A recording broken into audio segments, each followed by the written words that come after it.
시간 되기를 소망합니다. 여러분들에게 한번 소개한 적이 있는데요. 2년 전인가 지금 그 드라마에 나온 말대로 어제가 전생이라고 그러는데 저도 이제 잘 가물가물합니다만은 2년 전인가 인천에서 목회하는 친구 목사님 아버님이 돌아가셔서 이 아버님이 부친 되신 아버님이 평생 동안 신앙생활을 하지 않아서 아들 목사가 좀 많이 애를 태웠던 그런 친구였는데, 아버님이 돌아가실 때 임종기도를 받으시긴 했지만 평생 동안 신앙생활을 하지 않았던 분이라서 출석하는 교회가 당연히 없을 거 아니겠습니까? 그래서 아주 친한 친구들에게 장례 예배를 부탁을 했습니다. 저도 그 친구의 아버님의 하관 예배를 부탁받고 하관 예배를 침례한 적이 있습니다. 목사가 참 힘든 장례식이 예수 믿지 않고 세상 떠난 그런 장례식을 인도할 때 정말 힘들거든요. 힘드는데 더군다나 정말 친한 친구의 아버지이기 때문에 적지 않은 부담이 있었던 게 사실입니다. 일전에 한번 여타 다른 설교에서 잠시 언급한 것처럼 친구 목사의 남동생은 직관 역할을 합니다. 얼만큼 샤머니즘에 빠져 있는지를 잘 알 정도인데, 이 자기 형이 목사지만 이 동생은 직관의 역할을 할 정도로 무속에 빠져 있는 그런 아들이다 보니 서로 팽팽한 긴장감이 있었습니다. 하관 예배를 인도하는데 먼저 입관과 그리고 발인 예배를 인도했던 친구들이 저한테 그러더라고요. 이 목사 살벌하다 이렇게 얘기하는 거예요. 그래서 적지 않아 긴장이 되긴 했습니다. 긴장이 됐는데, 그런데 여러분, 담임 목사가 또 누굽니까? 담대한 마음을 갖고 예배를 인도하겠다 마음 갖고 하관 장소에 도착을 했는데, 아니나 다를까 영적으로 대단히 팽배한 그러한 긴장감이 흘렀습니다. 친구의 아버지는 대단히 부유한 그런 인천의 유지였기 때문에 당신이 돌아가실 묘자리까지 다 만들어 놓고 먼저 세상 떠난 아내의 묘자리 옆에 아주 정말 양지 바른 곳, 누가 보더라도 풍수지리로 아주 정말 뭐라 그러죠? 그 뭐라 그래요? 그런 묘자리. 명당 자리를 이렇게 잘 만들어 놓은 그런 곳이었어요.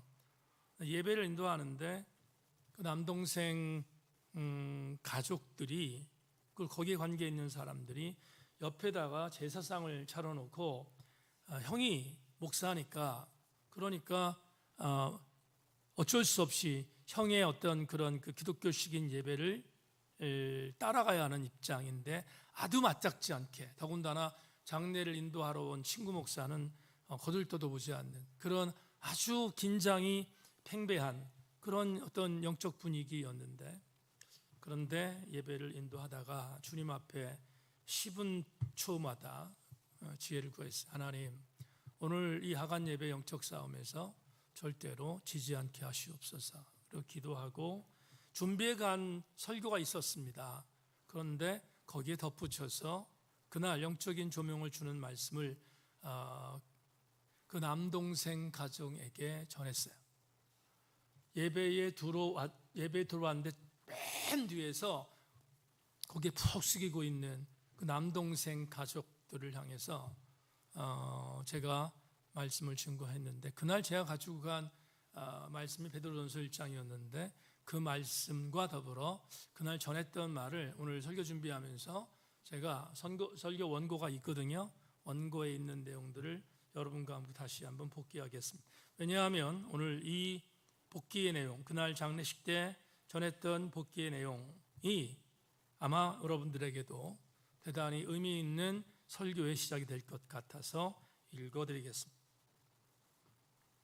오늘 여기에 하관하는 고인은 살아계신 동안 인천 지역에 상당한 영향을 미친 유력 인사였고 유지였기에 많은 사람들이 부러워하던 삶을 사셨습니다.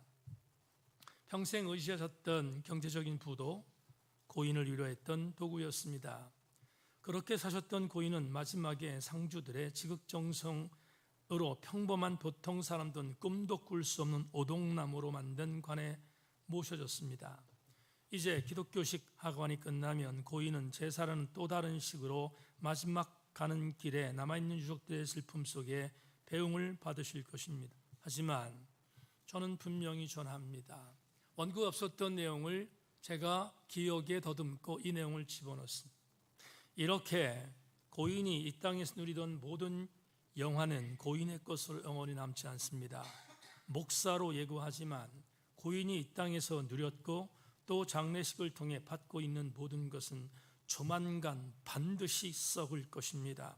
썩지 않는 건 단 하나도 남지 않습니다. 하지만 유일하게 썩지 않는 게 있습니다. 장남아들 목사가 아버지의 영혼을 포기하지 않고 아버지의 호흡이 끝날 때까지 전했던 예수님의 말씀은 썩지 않습니다. 고인이 아들이 전했던 예수께서 생명을 주시는 유일한 구주라는 말씀을 받고 아멘 하셨다는 이야기를 친구를 통해 들었는데 바로 그것만큼은 절대로 썩지 않습니다.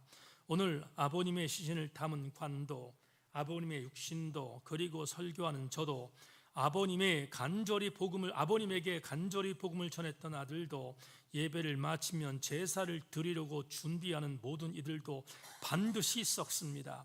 이것을 아는 저는 그래서 제가 생명을 여기는 예수 그리스도께서 변화시켰던 베드로가 쓴 첫 번째 서신 베드로전서 1장 23절 25절 말씀을 하관 예배의 설교 본문으로 택했는데, 여러분 저를 보세요.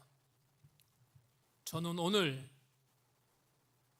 저 뒤에서 제사를 준비하는 남동생 가정을 비롯한 예수 믿지 않는 사람들에게 전합니다. 그리고 이렇게 말했어요.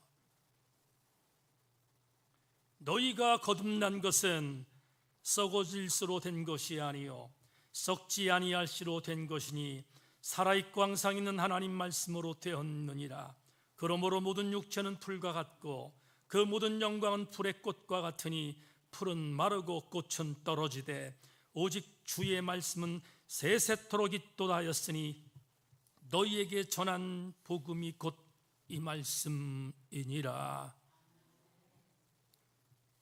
그날 남동생 가정들을 쳐다보면서 이렇게 말했습니다. 우리 모두는 다 썩을 것입니다. 당신도 썩고 나도 썩을 것입니다. 그러나 썩지 않는 것, 절대로 썩지 않는 것 하나가 있습니다. 여기 장남 아들 목사가 아버지의 구원을 위하여 마지막까지 끝까지 전했던 예수께서 전하셨던 복음의 말씀, 그것은 썩지 않습니다.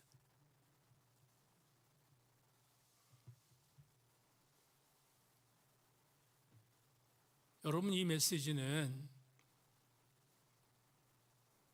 그날 장례식에 참석한 유족들과 문상객들이 들어야 할 말씀이기도 했지만, 오늘 이 말씀은 이 예배에 참석한 우리 모두가 함께 들어야 할 말씀이지 않겠습니까? 우리는 오늘 요한복음 6장을 다음 주에 마감하기에 앞서서 정말 중요한 메시지를 오늘 저녁에 나눌까 하는데, 예수께서 베푸셨던 오병이의 기적을 다시 보고 싶었고, 주님이 주셨던 육체의 떡, 그 오병이어를 다시 먹고 싶었고, 심지어 정치적인 압제를 통해서 지금 로마의 식민지 생활하고 있는 그 고통에서 벗어나게 해줄 유일한 분이 지금 이 예수라는 것을 인정했던 수많은 유대인들이 가버나움까지 예수님을 찾아왔습니다. 기억나시면 아멘. 그런데 그렇게 찾아온 가버나움에 찾아온 유대인들을 향해서 주님이 그들의 저희를 아시고 생명의 떡이라는 당신을 선포하기 시작하지요. 복음의 본질입니다. 복음의 본질입니다. 여러분, 제가 우리가 6장에서 봤던 말씀을 빠른 속도로 복귀할 텐데 중요한 구절만 몇 가지 얘기합니다. 6장 35절 다 같이 시작. 예수께서 이르시되 나는 생명의 떡이니 내게 오는 자는 결코 줄이지 아니할 터이요 나를 믿는 자는 영원히 목마르지 아니하니라. 아멘. 39절입니다. 시작. 나를 보내신 이의 뜻은 내게 주신 자 중에 내가 하나도 잃어버리지 아니하고 마지막 날에 다시 살리는 이것이니라. 다 같이 아멘. 47절로 48절도 읽겠습니다. 시작. 진실로 진실로 너희에게 이르노니 믿는 자는 영생을 가졌나니 내가 곧 생명의 떡이니라. 아멘. 51절도 읽겠습니다. 시작. 나는 하늘에서 내려온 살아있는 떡이니 사람이 이 떡을 먹으면 영생하리라. 내가 줄 떡은 곧 세상의 생명을 위한 내 살이니라 하시니라. 아멘. 마지막으로 함께 읽어볼까요? 54절부터 54절 길지만 읽습니다. 시작. 내 살을 먹고 내 피를 마시는 자는 영생을 가졌고 마지막 날에 내가 그를 다시 살리리니 내 살은 참된 양식이요 내 피는 참된 음료로다. 내 살을 먹고 내 피를 마시는 자는 내 안에 거하고 나도 그의 안에 거하나니 살아계신 아버지께서 나를 보내심에 내가 아버지로 말미암아 사는 것 같이 나를 먹는 그 사람도 나로 말미암아 살리라. 다 같이 아멘합니다. 아멘. 이렇게 놀라운 하나님 나라의 비밀을 예수님께서 가버나움에 찾아온 사람들에게 선포했습니다. 그런데 이 선포를 들었던 가버나움에 찾아온 유대인들이 반응한 것이 오늘 본문의 시작입니다. 아시겠죠? 이 모든 하나님 나라의 비밀을 받았던 가버나움에 찾아온 유대인들이 보인 첫 번째 반응이 60절에 있습니다. 60절은 제가 읽겠습니다. 여러분 자막 확인하십시오. 제자 중 여럿이 듣고 말하되 이 말씀은 어렵도다. 누가 들을 수 있느냐 한데, 지금 예수께서 앞에서 우리가 함께 봉독했던 합독했던 복음의 본질을 전했는데 반응이 어떻게 나는가 하면 거부했습니다. 아주 단순하게 말하면 거부한 것입니다. 이유는 간단합니다. 이 사람 예수가 말한 이 말이 어렵다. 이 어려운 말을 어떻게 들을 수 있단 말인가라고 반문합니다. 조금 있다가 어렵다는 말을 제가 해석하겠습니다. 여하튼 어렵다고 거부한 유대인들을 향해서 예수님께서 오늘 본문 61절 65절에서 물러서지 않는 마지막 당신의 언어로 무리들에게 복음을 전합니다. 여러분 61절부터 65절도 제가 읽겠습니다. 여러분 자막을 보십시오. 예수께서 스스로 제자들이 이 말씀에 대하여 수군거리는 줄 아시고 이르시되 이 말이 너희에게 걸림이 되느냐? 그러면 너희는 인자가 이전에 있던 곳으로 올라가는 것을 본다면 어떻게 하겠느냐? 살리는 것은 영이니 육은 무익하니라. 내가 너희에게 이른 말은 영이요 생명이라. 그러나 너희 중에 믿지 않은 자들이 있느니라 하시니, 이는 예수께서 믿지 않은 자들이 누구며 자기를 팔 자가 누구인지 처음부터 아심이로라. 또 이르시되 그러므로 전에 너희에게 말하기를 내 아버지께서 오게 하여 주지 아니하시면 누구든지 내게 올 수 없다 하였노라 하시니라. 이 구절을 지금 읽어드렸는데 이 개역개정판이 참 쉽지 않습니다. 메시지로 다시 읽겠습니다. 그리고 설명하겠습니다. 메시지 여러분 번역 보십시오. 예수께서 제자들이 이 말씀을 두고 힘들어하는 것을 아시고 말씀하셨다. 내 말이 그렇게도 혼란스러우냐? 인자가 원래 있던 곳으로 올라가는 것을 보게 되면 어찌하겠느냐? 성령만이 생명을 만들어낼 수 있다. 육신의 근육과 의지력으로는 아무것도 인하게 할 수 없다. 내가 너희에게 전하는 모든 말은 성령의 말이며 생명을 만들어내는 말이다. 그러나 너희 가운데 이 말에 저항하고 이 말에 관여하지 않으려는 사람들이 있다. 예수께서는 자신에게 인생을 걸지 않은 사람들이 있다는 것을 처음부터 알고 계셨다. 또한 자신을 배반할 자가 누구인지도 알고 계셨다. 예수께서 계속 말씀하셨다. 그래서 내가 전에 자기 힘으로는 아무도 내게 올 수 없다고 너에게 말한 것이다. 너희는 아버지께 주시는 선물로만 내게 올 수 있다. 여러분 조금 더 쉬워졌습니다. 주님 말씀이 어렵다고 거부하는 자들을 향해서 주님이 이렇게 말한 겁니다. 내가 너희에게 말한 일체의 것들은 너희들이 알려고 해서 하는 것이 아니라 성령이 너희들에게 알려주는 거다. 그러면서 하신 말씀이 내가 이제 얼마 있으면 하늘로 올라갈 것인데 이 하늘로 올라간 것을 볼 수 있는 사람이 있다면 어떻게 나를 믿지 않겠느냐. 주님이 말씀하시면서 그런데 대단히 유감스럽게 이 중에는 지금 가버나움에 있는 유대인들, 거긴 누구도 있었을까요? 제자들도 있었을 것입니다. 그들 전체를 향하여 주님이 쐐기를 박습니다. 어떻게? 그런데 이 중에서 나를 끝까지 믿지 않는 자들이 있을 거다. 그리고 심지어 나를 파는 자도 있을 거다. 이렇게 예고하신 장면이 본문에 있습니다. 그러면서 대단히 중요한 유진 피터스의 메시지 번역 중에 마지막 문장이 정말 마음에 와닿습니다. 이렇게 말합니다.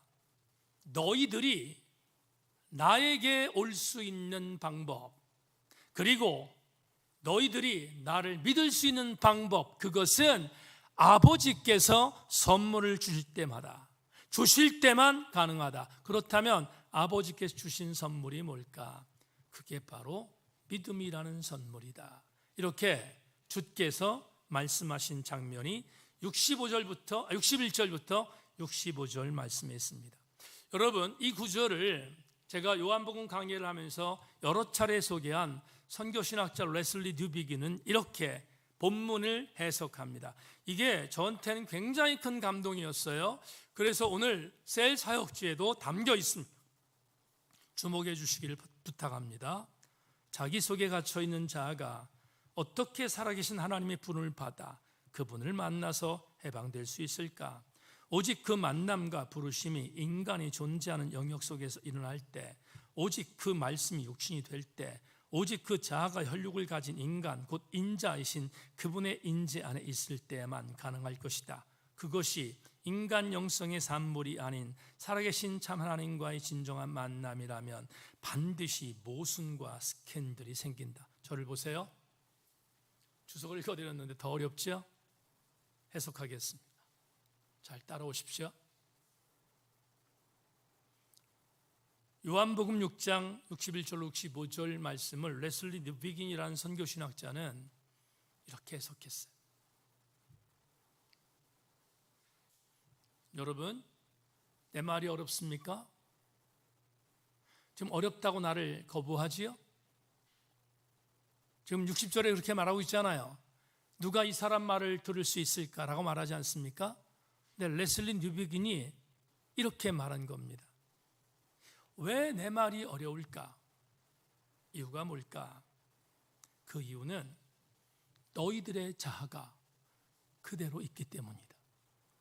너희들의 자아가 그대로 있기 때문이다. 그런데 너희들의 자아를 버리고 내 안으로 하나님을 인격적으로 받아들여서 그분이 나를 부르신 것을 경험하면, 다 같이 아멘.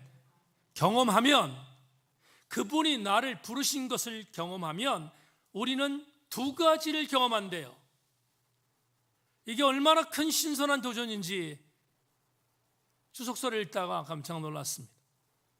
다시, 내 자아가 있을 때는 아무런 일이 일어나지 않지만 내 자아를 내려놓는 순간 하나님이라는 전인격 존재가 나에게 오셔서 내가 너를 불렀다, 내가 너를 불렀어, 내가 너를 구원했어 라고 하는 것을 나에게 알려주면 그때부터 나에게는 내 자아에 두 가지가 생긴다는 거예요.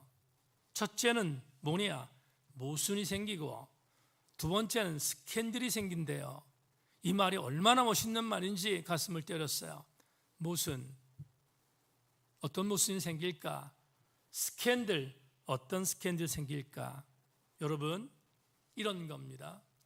여러분이 셀 사역에서 함께 셀 리더 나눌 건데 이렇게 편안하게 해석합시다.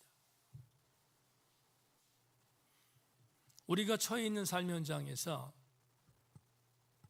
세상이 요구하는 것을 그대로 따라가면, 다시 한번 여러분에게 말합니다. 내가 처해 있는 삶의 현장에서 세상이 요구하는 것을 내가 그리스도인임에도 불구하고 그대로 따라가면 아무런 일이 일어나지 않습니다. 괜찮습니다. 시끄럽지 않습니다. 그냥 갑니다. 그렇습니까? 여러분, 정말 진정성 있게 여러분 담임 목사가 지금 여러분들에게 말하고 있는 내용을 여러분 인정하십니까? 다시 한 번만. 내가 살고 있는 나의 삶의 현장에서 직장이든 경영터이든 아니면 심지어 여러분의 가정이든 간에 어떤 상황이든 상관없습니다. 근데 그 세속적인 영역은 아주 지극히 세속적이에요. 하나님의 중심적인 삶의 여정과는 완전히 떨어져 있습니다.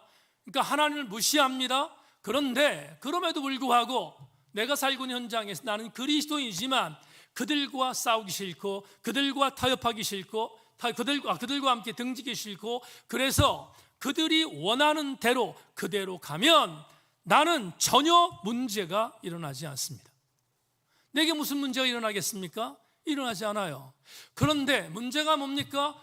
그런 세속적인 영역에서 이루어지고 있는 일체의 것들을 그리스도인으로서 같이 따라갈 수 없기 때문에 그것과 싸우다 보니 어떤 일이 벌어지는가? 나는 세상과 모순됩니다.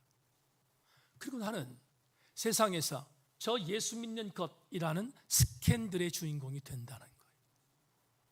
근데 말입니다,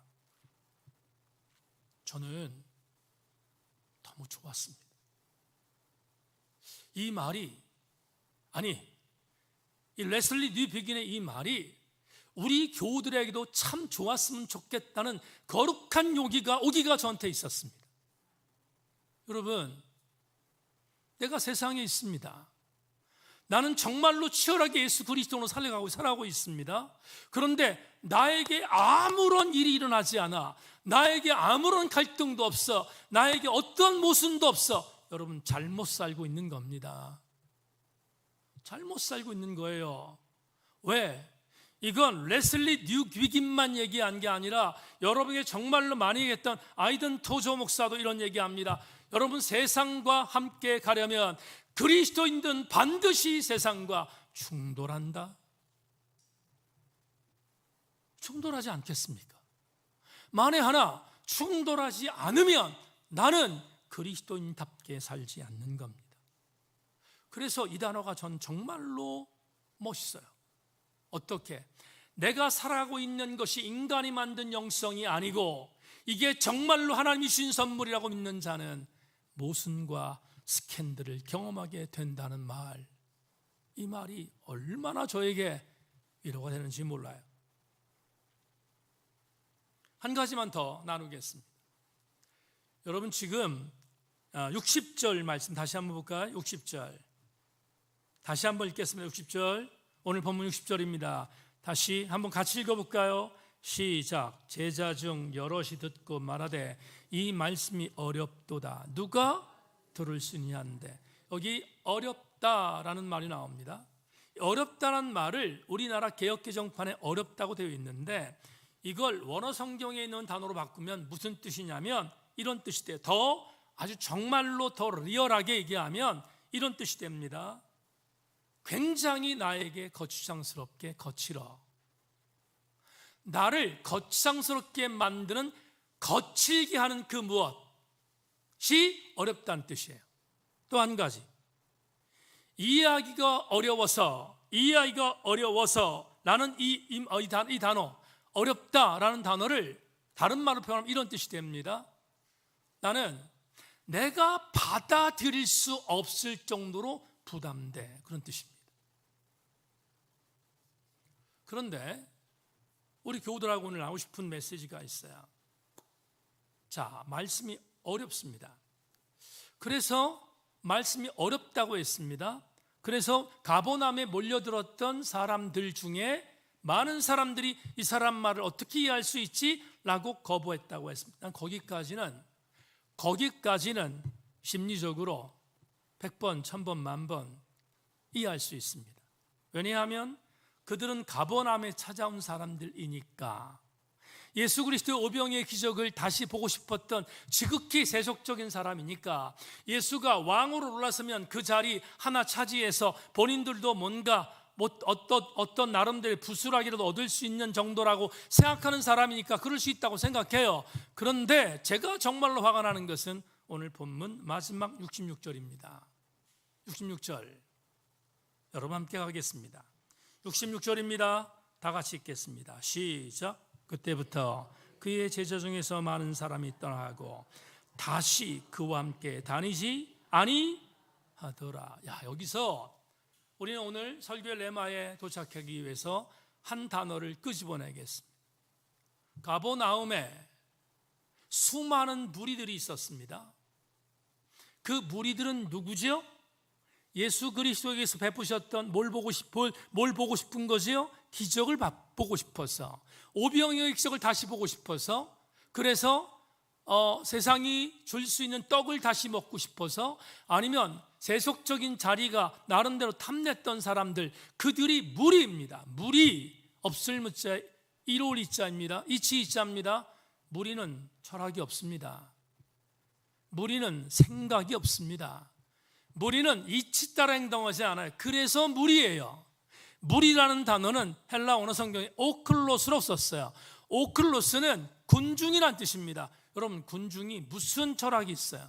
군중은 여론이 움직이는 대로 움직이는 거예요.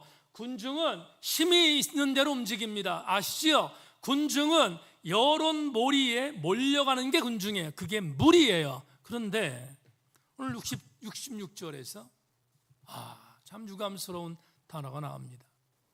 그 가버나움에 무리만 있었던 것이 아니라 누가 있었습니까? 제자가 있었어요. 제자가 있다고 썼어요. 근데 66절에서 이렇게 말합니다. 그때가 뭐겠어요? 주님이 한 발자국도 뒤로 물러서지 않고 본질의 복음에서 정말 최선을 다하여 흔들리지 말 것을 요구하는, 그때 이 말씀했던 61절부터 65절의 말씀을 하셨던 그때부터 요한복음 기자는 말합니다.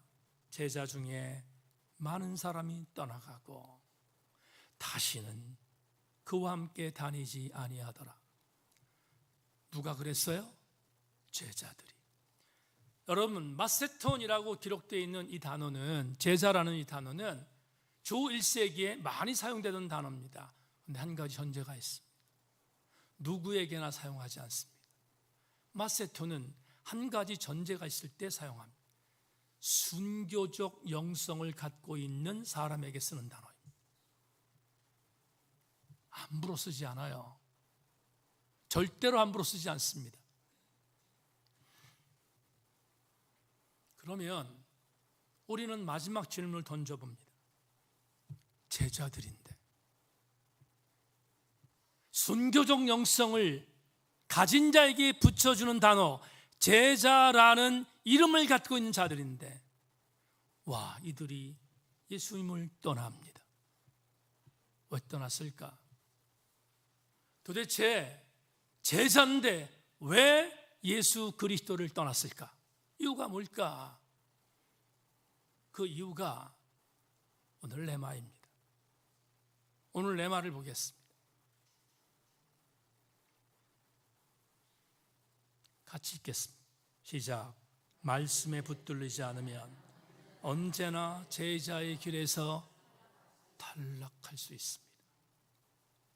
다음 주에 여러분에게 요한복음 6장 66절 이하의 말씀을 갖고 6장을 마무리할 겁니다. 그런데 그 중에 다음 주에 보겠습니다. 다음 주에 보겠는데, 다음 주에 우리가 정말로 중요하게 여길 한 문장을 보게 되는데요. 67절부터 68절을 다음 주에 볼 것이지만 더 여러분에게 명쾌하게 설명하겠지만 하나만 먼저 보겠습니다. 67절 68절 제가 읽을까요? 여러분 따라오십시오. 예수께서 12제자에게 이르시되 너희도 가려느냐? 시몬 베드로가 대답하되 주여 영생의 말씀이 주께 있사오니 우리가 누구에게로 가오리까? 12제자, 그러면 앞에 있는 제자는 어떤 제자일까? 아마도 제2의 제자군, 제3의 제자군에 속한 제자들일 것입니다. 근데 12제자에게 주께서 물으셨어요. 2제자군이 떠나고 3제자군이 떠나자 1제자군 12제자에게 물었어요. 뭐라고? 너희들도 가겠는가? 그러자 그 중에 1제자군의 수석경이었던 베드로가 그 유명한 말을 하지요. 영생의 말씀이 누구에게 있습니까? 주께 있습니다. 영생의 말씀이 주께 있사오니 우리가 누구에게로 가겠습니까? 말씀을 마무리하면서 여러분에게 중요한 교훈 하나를 드리고 설교를 맺겠습니다. 저는 중학교 시절 때 영어 과목을 특별히 좋아했습니다. 왜 영어 과목을 좋아했을까를 생각해 봤는데 두 가지 이유 때문입니다. 첫째는 저희 누님이 영어 공부를 저에게 아주 매섭게 가르쳤습니다. 저는 우리 누님한테 매를 맞았어요. 누님이 제 회초리로 저를 때렸어요. 영어 공부를 시키면서. 생각해보면 되게 억울해, 지금 생각하면. 그런데 누님이 그렇게 매를 때리면서 영어를 가르쳐 주셨어요. 그때 기초가 세워졌는데, 기초가 세워지니까 어떤 과목도 마찬가지잖아요. 재밌습니다. 근데 중학교 1학년에 올라갔는데 영어 선생님이 여자 선생님이셨는데 너무 예뻤어요. 그래서 남학생들 다 그렇잖아요. 너무 예쁘니까 그 선생님이 잘 보이기 위해서 공부 열심히 했습니다. 그래서 영어를 좋아했던 것 같습니다. 근데 중학교 1학년 때인가 2학년 때 미국 속담을 그 영어 선생님이 가르쳐 주셨어요. 여러분, 이거는 미국에서 아주 유명한 속담입니다. 그러니까 이 속담은 반드시 외워야 돼요. 유명한 말입니다. 그러면서 알려주셨던 문장이 있습니다. 그 문장이 그 유명한 미국 속담인데 There is no rule but has exception 이라는 문장입니다. 번역하면 무슨 뜻인지 아십니까? 예외 없는 규칙은 없다. 다른 말로 저는 우리 때는 이렇게 외웠어요. 예외 없는 예외는 없다. 예외 없는 예외는 없다. 그런데 갑자기 왜 오늘 설교 준비하다 이 문장이 생각났는가? 이유가 있습니다. 세속적인 영역에서는 이 문장이 통해요. 예외 없는 예외는 없는 게 세상입니다. 반드시 예외가 있다는 뜻이잖아요. 예외가 있습니다. 세상은 예외가 있다고 가르칩니다. There is no rule but has exception. 예외가 없는 법칙은 없어 라고 가르쳤어요. 세상은. 그런데 목사가 돼서 저는 이 속담이 틀렸다는 것을 알게 됐습니다. 왠지 아십니까? 예외 없는 법칙은 없다가 아니라 예외 없는 법칙도 있다라고 알게 되었기 때문입니다. 그러면 제가 알게 된 예외 없는 예외는 있다라고 생각한 것이 뭘까? 이것입니다. 오늘 여러분에게 선포했습니다. 말씀의 테두리 안에 있으면 누구나 하나님의 사람이 되지만 말씀의 테두리 밖으로 넘어가면 제자 아니라 제자 할아버지라도 은혜에서 탈락됩니다. 그건 예외가 진짜로 없습니다. 그러니까 반대로 예외 있는 법칙은 있습니다. 말씀의 은혜 안에 있으면 은혜를 유지하지만 말씀의 은혜 밖으로 나아가면 누구도 예외 없이, 그게 목사든 장로든 권사든 누구도 예외 없이 은혜에서 탈락된다는 사실, 저는 이 본문을 통하여서 알게 됩니다. 말씀을 맺겠습니다. 우리 교회 교우들 중에 제게 SOS를 치는 교우들이 많습니다. 여러분 생각보다 많거든요. 목사님 SOS입니다 라고 SOS를 칩니다. 그러면 그분들은 거의 대부분 제가 SOS를 치면 제가 누가 되어주기를 원하냐면 알라딘 로슨 램프에서 나오는 지니가 되어주기를 원합니다. 제가 지니가 되어주기를 원해요. 목사님 그러면 짜자자잔 그 나타나기를 원합니다. 심지어 저를 지난 주일날 말했죠. 손오공이 흔드는 지팡이로 여깁니다. 또 하나, 신앙적인 단어는 아니지만 가끔 목사가 도깨비 방망이처럼 보이나 봐요. SOS를 치면 뭔가를 해결해 줘야 하는 대상자니까. 그럴 때 저는 그들에게 대단히 실망을 안깁니다. 뭔가 진이가 되어주기를 원하고, 뭔가 도깨비 방망이가 되어주기를 원하고, 뭔가 손오공이 흔들고 있는 여의주가 되기를 원하고 등등 여러 가지가 저에게 주어졌는데 제가 하는 말은 항상 한 가지이기 때문에 저는 대단히 상투적으로 그분들에게 말합니다. 교우님 힘드십니까? 성도님 힘드십니까? 힘들 수 있는 것을 이길 수 있는 방법은 한 가지입니다. 말씀으로 들어오세요. 말씀으로 들어오세요.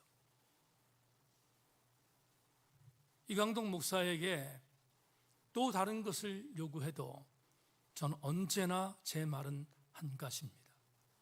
말씀으로 들어오십시오. 말씀으로 들어오시면 그때 하나님은 진짜로 SOS가 되십니다.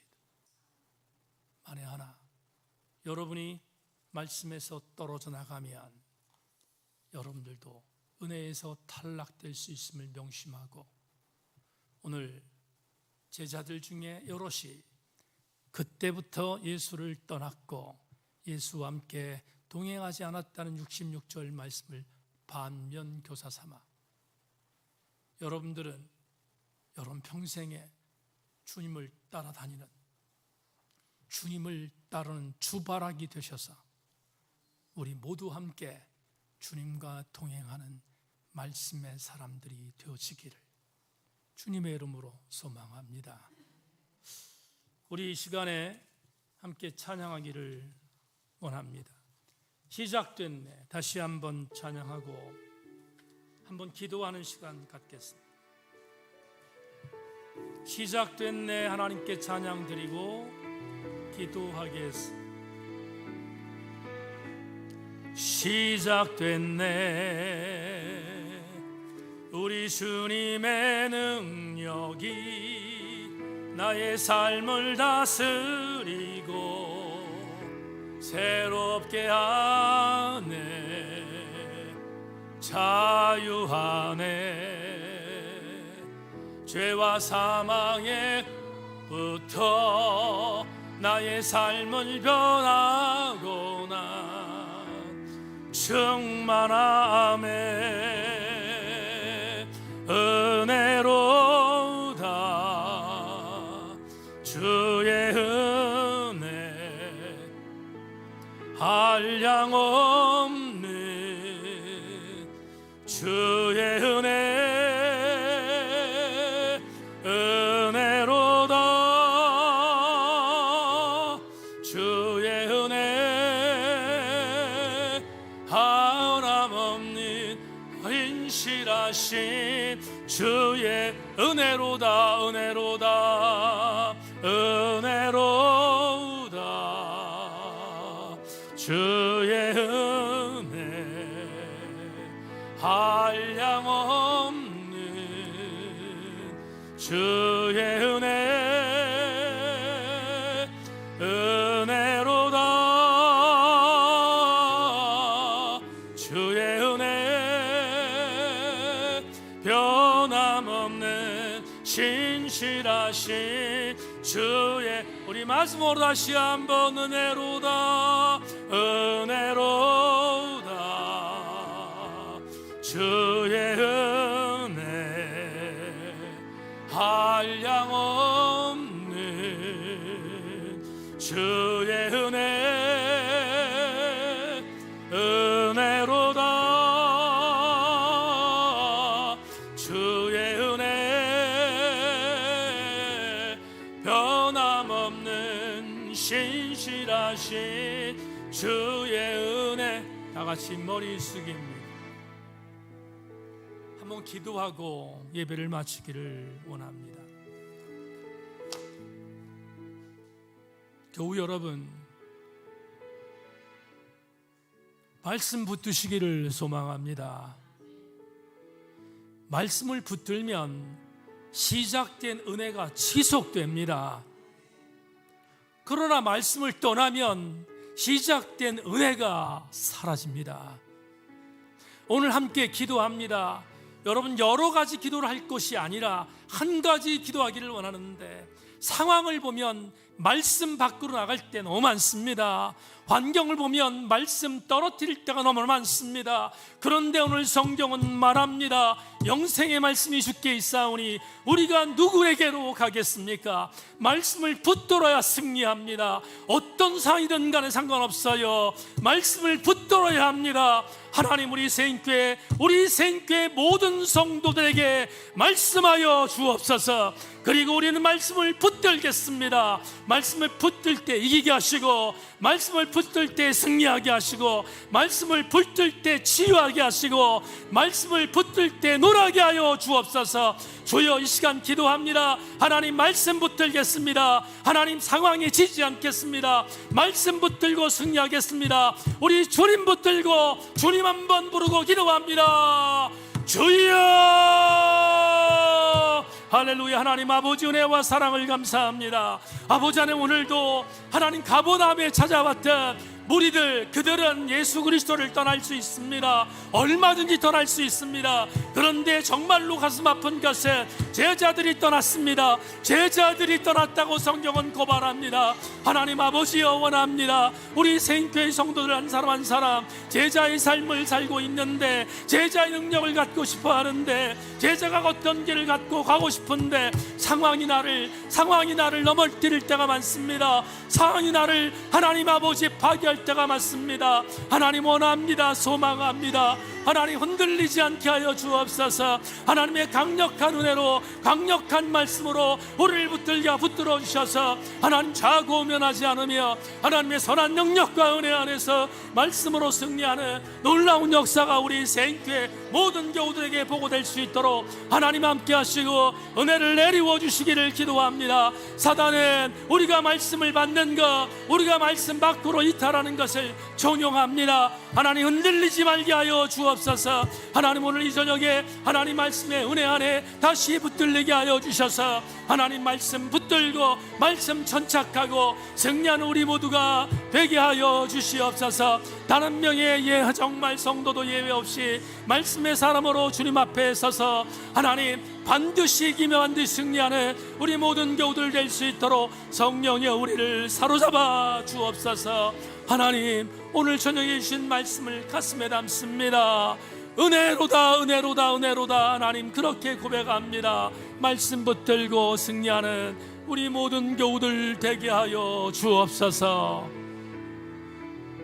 성령의 도우심을 기대하며 예수님의 이름으로 기도합니다. 상황 때문에 넘어진 자 많습니다. 육체의 나약함 때문에 쓰러진 자도 많습니다. 환경이 나를 옥죄서 말씀과 유리된 자들도 여기 있습니다.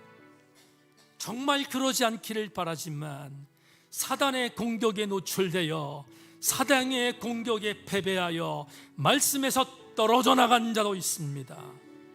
오 주님, 어떤 것이 되었든 이 종이 강단에서 다시 기도합니다. 회복되게 하여 주옵소서. 회복되게 하여 주옵소서. 이 종이 하나님 우격다짐으로 말하는 것이 아닙니다. 오늘 말씀 붙들고 기도합니다. 하나님, 우리 생교회 모든 성도들 말씀을 다시 붙들게 하여 주옵소서. 말씀을 붙들면 하나님 동서남북이 아니라 하늘의 보고가 떨어질 줄로 믿으며 우리 모든 교우들 말씀 붙들게 하여 주옵소서. 말씀을 붙들면 사단의 공격도 이깁니다. 말씀 붙들면 육체의 나약함도 이깁니다. 말씀 붙들면 영적인 질병에서 해방됩니다. 우리 교우들, 하나님 이 종이 오늘 선포하며 기도하는 제목 위에 주님 천착해 주셔서 주여 다시 한번 기도합니다. 우리 세천세인성결교에 속해 있는 모든 성도들 영육이 회복되게 하여 주옵소서. 오늘도 이 예배를 위하여 수고하며 돕고 최선을 다하여 지원한 숨어있는 교우들도 있습니다. 하나님 저들에게 복 내리워 주시옵소서. 성령의 만주심과 은혜가 임할 줄로 믿고 오늘부터 시작되는 셀리도 리더 교육에도 기름 부어 주옵소서. 예수 그리스도의 이름으로 기도합니다. 아멘. 연하여 한 번 더 기도합니다. 하나님, 육체의 나약함을 갖고 있는 지체들이 여기저기에 있지만 이 종이 흔들리지 않은 영성으로 기도하는 것은 하나님의 뜻을 바라보기 때문입니다.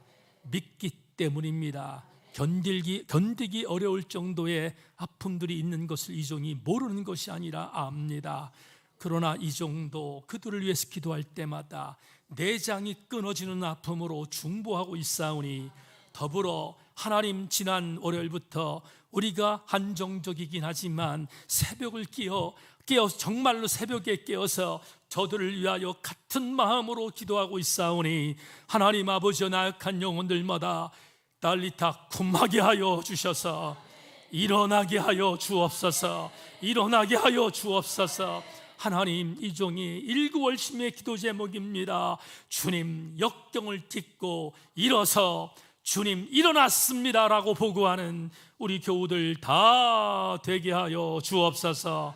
하나님의 강력한 치유하심이 임할 줄로 믿고 지금은 주 예수 그리스도의 은혜와 하늘 아버지의 흑진하신 사랑과 성령님의 감동 감화하심 은혜가 주님, 내 말을 받았습니다. 말씀에서 절대로 떨어져 나가지 않겠습니다. 이렇게 결심하며 돌아가는 우리 모든 교우들 머리머리 위에, 그리고 아직은 병원에 있지만 하나님이 안아주실 우리 사랑하는 영주와 병원에 있는 사랑하는 모든 지체들 전체 위에, 요양원에 있는 우리 어르신들 전체 위에 지금부터 영원토록 함께 계시옵기를 간절히 축원하옵나이다. 아멘, 아멘, 아멘. 주님 감사합니다.